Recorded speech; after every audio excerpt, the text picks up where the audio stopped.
Според Людиев, подобна ниска цена е абсурдна. Какво представлява един хляб от 50 стотинки? Какво има в него? На първо място неплатени укрити данъци и осигуровки на работниците в него, за да слезе на 50 стотинки. Няма такъв хляб.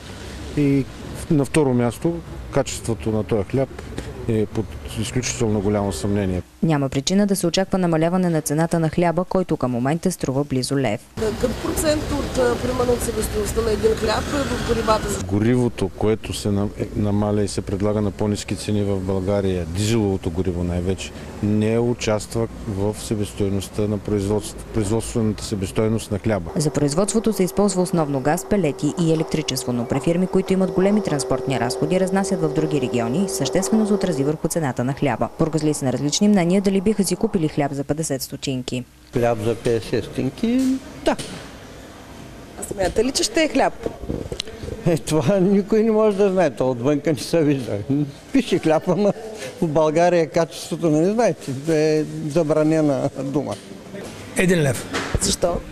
Защото предполагам, че цената му определя качеството. А как да разберете, че един хляб е хубав и качествен?